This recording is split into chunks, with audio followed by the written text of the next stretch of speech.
The EP Podcast. Heard everywhere podcasts can be found, and always at theeppodcast.com.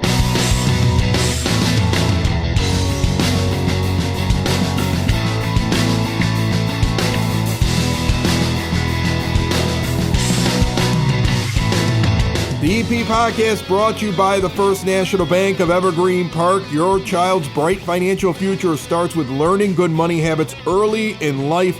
Help them get ahead with a junior savers account from the First National Bank of Evergreen Park. With a junior savers account, kids earn interest on every dollar they deposit so they can watch their money grow. Show your kids how fun and rewarding saving can be and set them up for success. Learn more at bankevergreenpark.com/junior or stop in and see the folks over in that iconic building in 95th and Pulaski. Check out one of the many different types of accounts that we actually have here in the Lanuti house. The littlest one has a junior savers account, gets a statement every month, and gets to see his money grow. The First National Bank of Evergreen Park, member FDIC. Your local high school basketball team had some excitement in the past week. Joining us on the phone line right now, the head coach of the Evergreen Park Mustangs, Jim Sexton. Hey, congratulations, Coach. A regional championship, first time since the early 70s. That's an accomplishment. Thanks, Chris. I really appreciate it. Yeah, no, it was, couldn't say more about what our guys did to accomplish that. And it was a lot of hard work in the making, a lot of summer afternoons and early fall mornings working on the shooting gun and practicing together. And it was a hell of an accomplishment.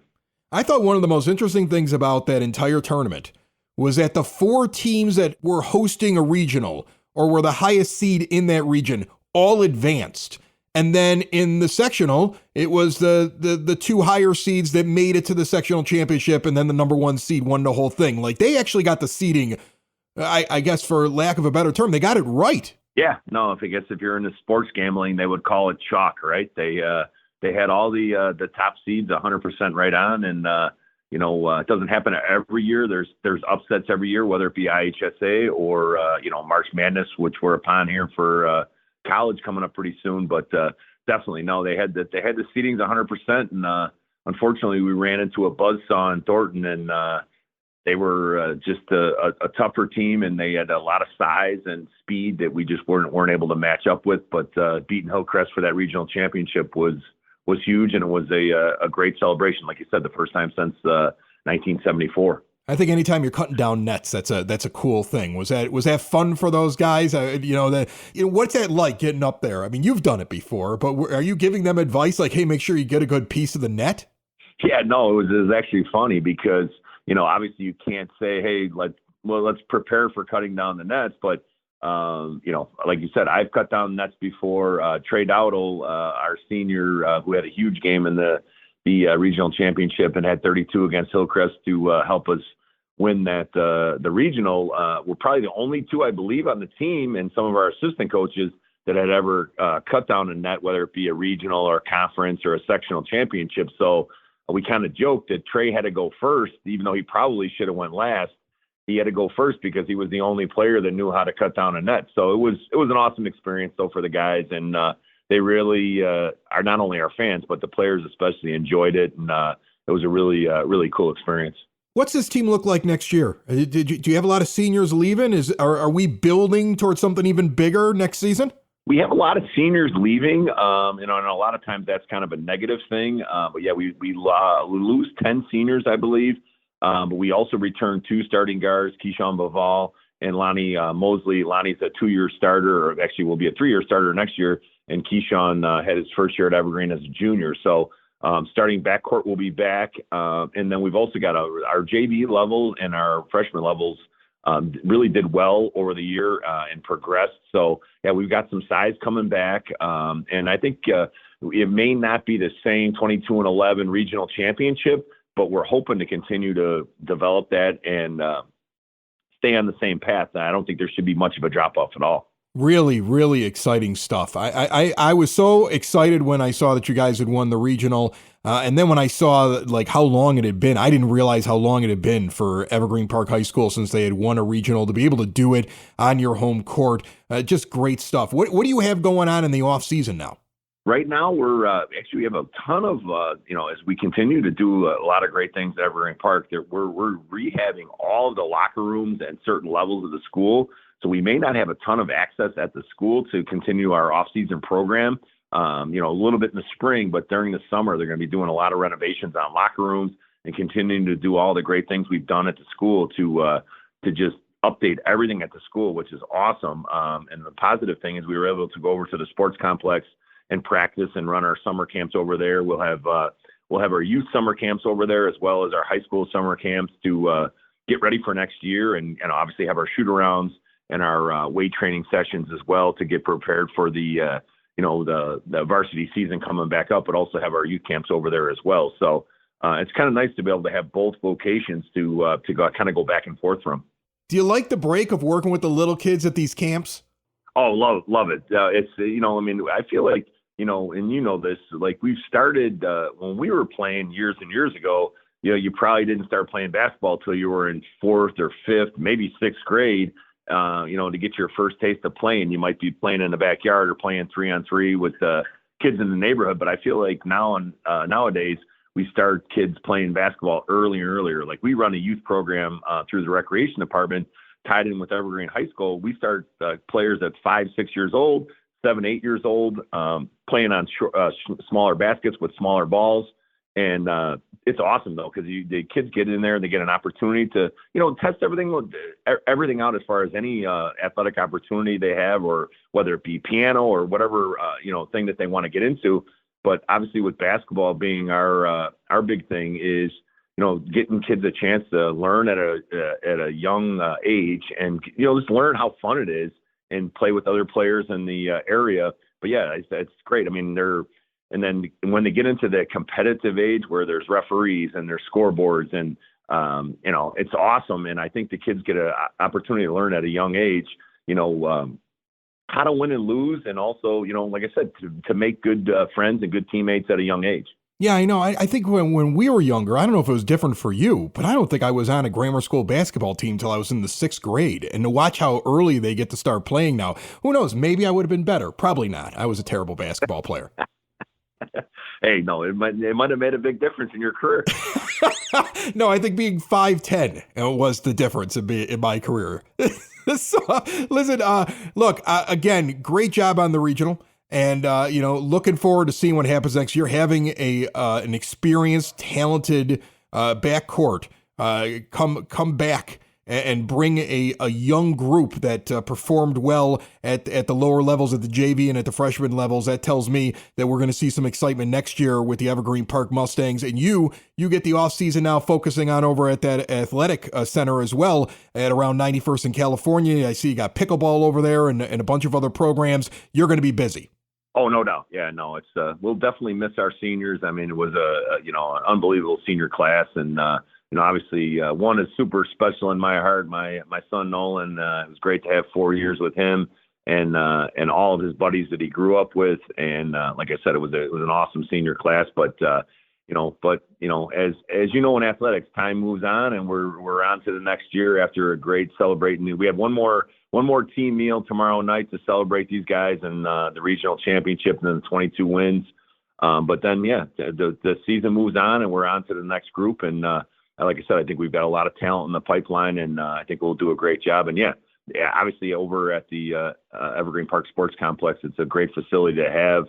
But as far as that, we have the outdoor pool open up around Memorial Day. I know it feels like a summer day today, but we'll be moving into that. And then, like I said, pickleball. We'll still have some of the district teams practicing over there, getting ready for playoffs and championship games as far as, basketball and volleyball. So it's an awesome place to have.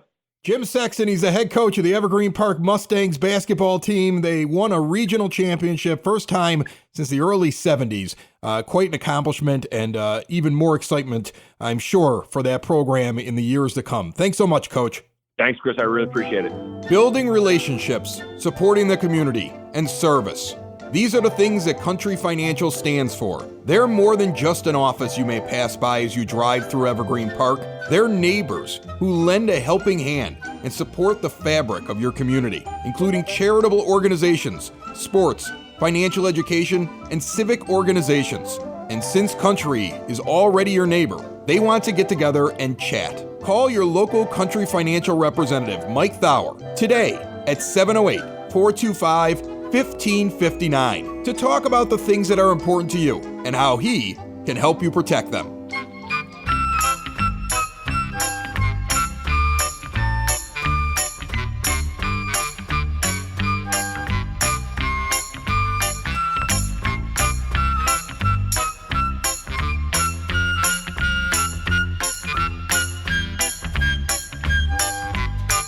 Your EP podcast, Word on the Street, brought to you by Spoke and Vine Wine Bar and Bottle Shop, northeast corner of 95th and Kedzie. Wines from all over the world, presented to you in all kinds of different shapes and sizes. That's right, do some tastings or get yourself a big, full glass to go along with some of the great dishes coming out of the kitchen. And if you find something you like, buy a bottle in the wine shop on the way out the door. 21 and over establishment, a great night for wine is pretty much every night. See more at spokenvinewines.com. Applications are now being accepted for the Village of Evergreen Park Summer Internship Program. Students get the opportunity to see how local government operates, and they get training and resources to help them further their careers. Evergreen Park residents who are freshmen, sophomore, or juniors in college are eligible to apply. These are paid internships, 15 to 20 hours a week starting on June 17th, going through July the 26th. And you can now apply through April 3rd. Go to evergreenpark-ill.com. Early voting now available in Cook County through March 18th, and residents of EP can vote early at the Oak Lawn Village Hall at 9446 South Raymond. Meanwhile, election judges and polling place technicians are needed on Election Day. You get about $250 to $400 depending on what position you're working. Go over to the Cook County Clerk's website for more information. The Village is hosting a teen and adult job fair at the Evergreen Park Library in partnership with the EP Chamber of Commerce. Sunday, March 10th, 1 to 3 p.m. at the library, 9400 South Troy. And kids, check out Movie Night at the Youth Center on Friday, March 29th. It kicks off at 6 p.m. Bring your blankets, your sleeping bags. A $5 fee gets you a movie, hot dog, popcorn, and a drink. Register by March 22nd. It is open to kids in grades 5 through high school. If you want more information about that or the Youth Center, give a call to 708-229-3377. Sitting down here at the 9-foot homemade oak bar, we have a couple of return guests who I have, first of all, never had at the bar together. One of them I only had on a Zoom call or live podcast before. Both of them are going to be at the YA Literary Festival coming up on the 16th of March. You've heard all about it since the moment it was announced that a couple of librarians, Mary Black and Tina Ward, were going to have a literary festival. They knew what day it was going to be. They were announcing all the details. They had absolutely no money and no authors. And now this thing has come together, and I look at the flyer, and it's huge, and Z Jeffries is back. How are you, buddy? I'm fantastic. I'm really happy to be here. Happy to be back. Awesome. And you're a part of this thing. I figured you would be. Local author. They're having a literary festival. They got to have local flair at festivals, right? That's kind of like what they do. Totally. And I just have to say, Evergreen Park, we are a literary community. We have a fantastic library. We have fantastic educators and librarians here. And, even the mayor has a reading charity. And, I'm going to say it. We Evergreen Park is a book town. Did they come and find you, or did you hear about the festival and be like, I want to be part of this? They talked to me like I already knew about it and was, of course, going to do it. They said, well, yeah, the YA thing is coming up next year, and you'll be here for that. And I'm like, the YA thing? That sounds like something I would do. What's awesome. The YA thing? That's awesome. And Rebecca Gardner is here as well. How are you? I'm great. Thanks for having me. It's great to meet you in person. You too. Yeah. It's always weird when you first meet somebody over like a screen. We did a lot of that coming out of the pandemic, right? Like, how many people did you meet?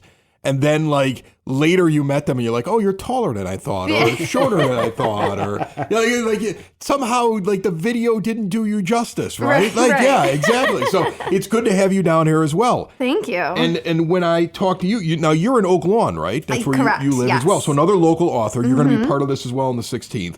And I remember you talking about this book before. Yes. Why Won't My Boobs Grow? And Other Annoyances. So now it's a YA festival, literary festival, youth orientated. Is that the best way to kind of explain this? Yes. I don't know what YA means. It's youth. Young adults. Young adults. Okay. See, I couldn't even wrap my brain around. Okay. Young adults. So this is a young adult book, correct? Correct. All right. Yes. And it's been out for a little while. We talked about it before. How long has this been out, and how's the reception been since we last talked? It's been great. I published in May of 2022, so we're coming up on my second book birthday. Yay. This May. Yes, thank you. Do you throw a party for a book birthday? Every year. Really? No. You get a little cake, you put the book in front of the cake. We do a little post for Emma on social media, and she has her moment. But no, reception honestly has been really, really positive, especially like within like the local community. Like I feel like the South Side especially like is just so welcoming and enthusiastic about local talent. So it's been great. I did also get kicked out of a vendor fair. You got kicked out of a vendor fair? Because of the title of my book. This is, first of all, this is great. I love this because you're going to a festival and you're somebody who's been kicked out of a vendor fair before because of the title of the book? Yes. What's offensive about this? Well, the Why won't my boobs grow and other annoyances? I don't find this to be offensive. Neither do I. Some people think boobs is a bad word. That's ridiculous. I can come up with plenty of other worse words. Thank you very much. Okay, I agree. hang around my idiot friends from college, not back in college, now in their 40s, and they still say stuff that's more offensive than this. Right, yeah. So, but it was because the word boobs was in the title. And they said specifically because of the title, image, and content in your book. And I was like, you clearly did not even read the back cover. Okay, well, first of all, the cover on the front of it is a cartoon of a face. Correct. There's no boobs on the cover, so No that's boobs. crazy. Okay, and secondly, this seems like something that would be helpful to a young woman. That's rather than that's something the that intent. is degrading. You don't seem like somebody who's writing degrading books. You just you don't strike me as that. No, I am not. So and it's a it is vendor not fair. smut for teenagers. It's like Judy Blume for a new generation. Were you invited to this fair? No. So it was just like a vendor fair. So I put in an application to be part of it. Okay. And they refunded my application fee and said, actually, no, thank you. We don't want you Really? there. Yeah. The world's getting weird, man. Isn't it? It's It getting is. weird, isn't it? It is. Yeah. You know, But- I am thrown off at times about the way that people react to books. It is, you know, I remember when I was a kid, like we all seem to be about the same age, right? Okay. When I was a kid, that would have been something people would have laughed at if somebody rejected anybody for any kind of book, right? Mm-hmm. Like back when we were kids, it was like the era of like, we don't censor anything because it's a book, for crying out loud. And here's the thing, I'm not going to wade into the craziness and the politicalness of like what school boards are deciding and what's, you know, if it's something, I get it. If it's something where you're like, I don't know if my kid's the right age for that, I understand that. But I went through all these different classes in my journalism, you know, getting my journalism degree at the University of Illinois, and the idea of like what I could say on broadcast and what I couldn't say. And the whole idea about being offensive is it's when you're doing it in a public space. It's when you're doing it during a time when children would most likely be able to see it. And it's doing it, I mean, every rule you ever hear about the difference between your First Amendment right and something that's offensive is whether or not you're forcing it onto somebody. Mm-hmm. I don't know how a book does that, because a book sits on a shelf until somebody picks the book up and reads the book. It's the same thing as like HBO. You pay for HBO.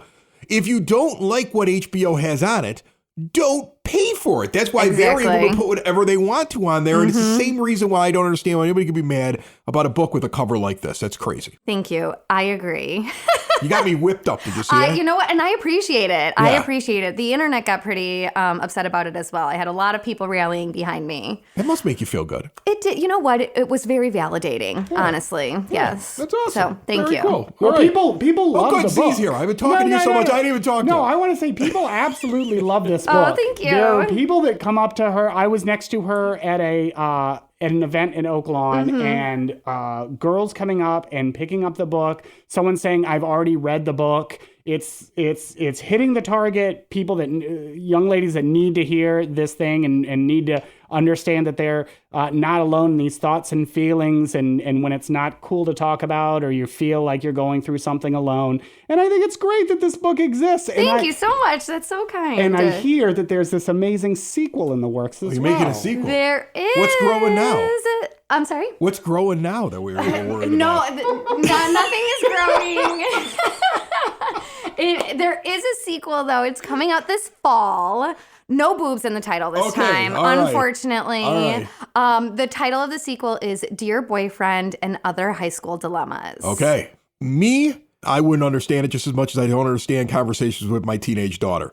She's 18 years old, and I still don't understand half the things she comes home and tells me about, right? But I think that books like this are perfect for it. Age group wise, what girls you think I would get into say this the like most? a target demographic is really like 11 to 15 for this one, but the intent is for, girls to be able to grow up with Emma. And a lot of the people I talk to are older, grown up adults or older adults, and everyone says like it's a really great nostalgic, fun trip down memory lane as well. So awesome. Z, you have books for all ages. You change your name as an author depending on which age group that you're writing for. I remember that about you. So what name are you going under, and what books are you featuring at the YA Literary Festival? I am going as Zachary Jeffries. That's my YA fantasy stuff. I will have my Z Jeffries books there available.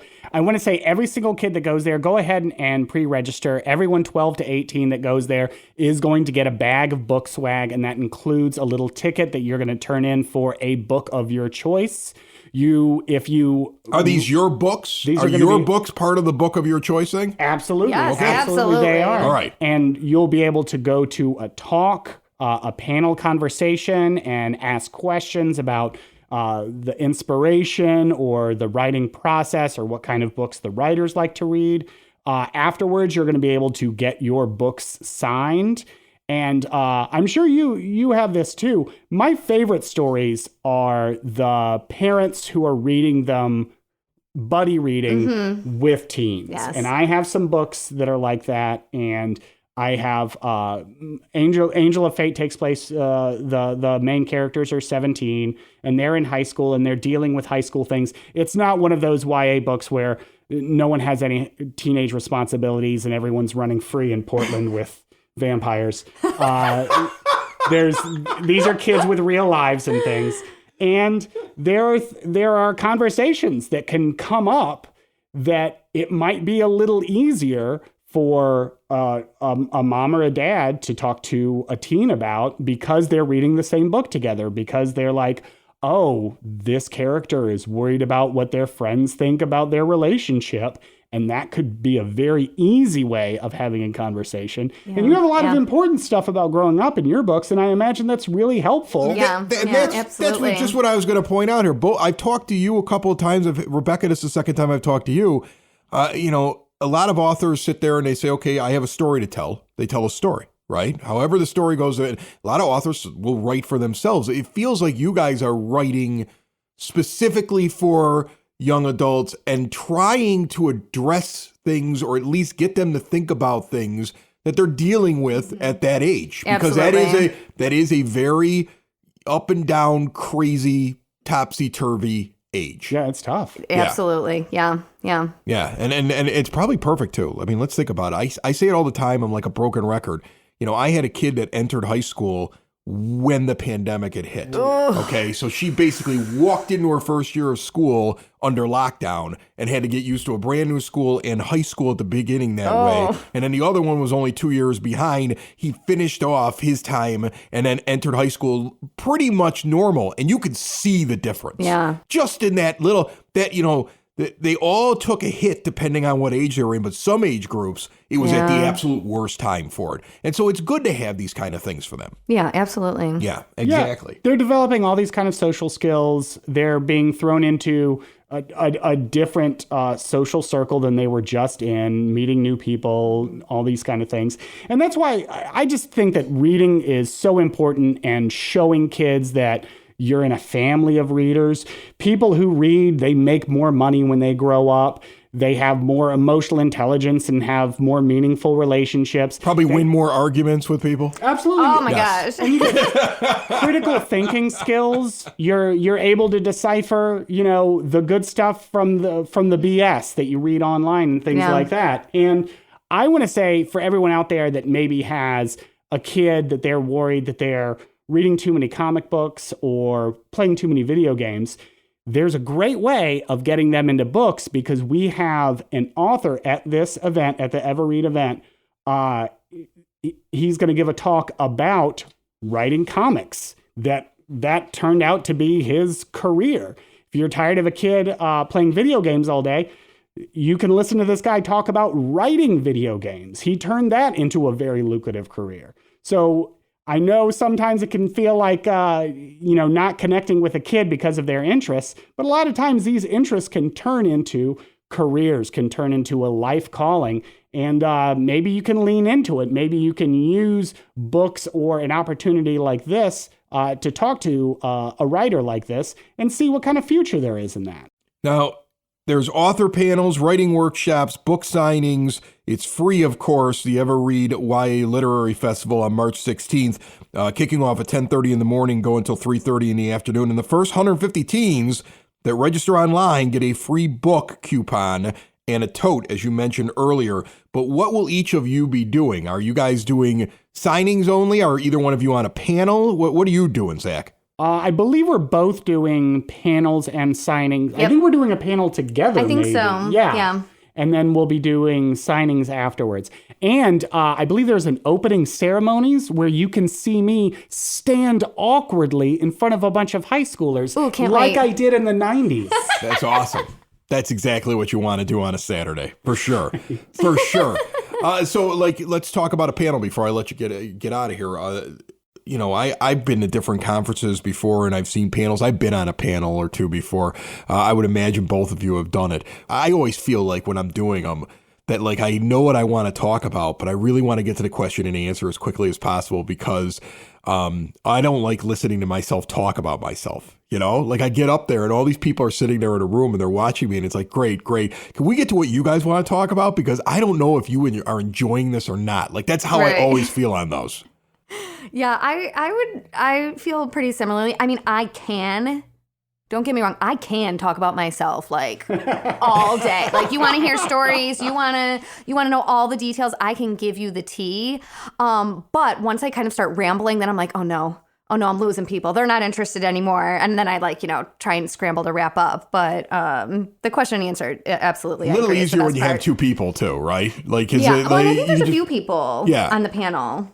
Yeah, you're hoping it might just be you two. We'll just vamp. That would be fine too. Yeah, we're gonna be fine. We're talkers. We can fill in the quiet space. No, I'm with you. I mean, I feel like everything about this is for the readers. Yeah. We are there for the readers. The librarians have assembled this amazing group of writers. We have writers who's had books made into movies. We have writers that are writing about North African mythology, but high fantasy in that setting. Just super creative authors from all over the area, plus really, really great local authors represented as well. Like I said, writers who have careers in video games and comics and all this kind of stuff. So I'm with you guys. When I'm at that panel, I just want to give the people that are there what they want to know about. And so I love the Q&A. I really just want to give these readers what they want and connect with some readers and get kids into books, man. Awesome. Well, Very and that's cool. the best part too, is getting people excited. And that's always my favorite part of an event is talking to the readers and hearing their excitement about what they're whether or not it's my book or something else, just talking about reading and what we love and what we're excited about. I think that's my favorite thing. When you're interacting with people, how often do you get the Chris Farley? When you wrote that thing in the book about the thing? That was cool. You get that a lot? It happens. It does happen. I mean, honestly, I'm just so excited for someone to talk about something that I came up with that they think is cool. I'm like, yeah, did you think it was cool? Tell me about the moment that you thought it was cool. I want to hear all about it. I'll do more of it in the next book. Absolutely. You tell me what's cool, I'll write it for you, big guy. Let's do this. Absolutely.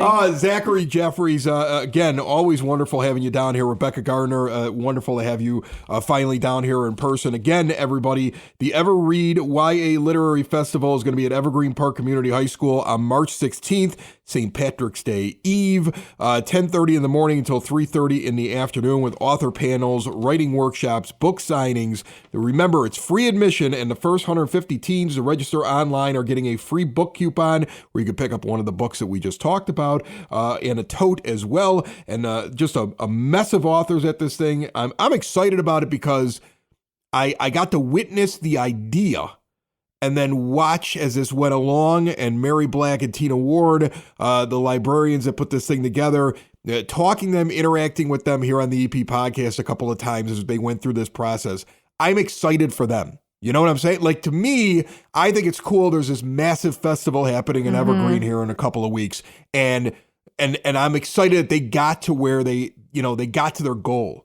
I don't know what it's going to be like, but looking at it, it looks like they did everything they wanted to do. Yeah. It's very exciting. It's one of the only book events of the sort down on the South Side, specifically trying to get books for free into the hands of kids. I know that you were saying in the last time that you have a daughter that is just eating up fantasy novels. Oh, she loves it all. I brought over... I did the uncomfortable thing of watching Game of Thrones with her recently. We skipped a lot of parts, Rebecca. Rebecca, we did a lot of skipping. Burn out that. I was like, that's not how it normally works. That's don't pay any attention to that right there. That's not normal. Just no. Dad's not into that at all. No. Just kind of skipping through the thing. Well, there's a... Luckily, in the later seasons, there's not a lot of that. It's really funny. True. Like, once they became popular, they stopped trying to use cheap thrills on TV to get people to watch. But anyway. I brought over a book by Maya Bawadi. This is a fantastic fantasy novel, and she is out of St. Xavier. So, again, more local love, and I'll continue to say it. This is a book and reading community, and it's just fantastic that we have people like Tina Ward and Mary Black working so hard to reward the readers out there and get books into kids' hands. This book here, that cover's far more revealing than what Rebecca's is. It's the EP podcast, all things Evergreen Park. It's the EP podcast, Evergreen Park.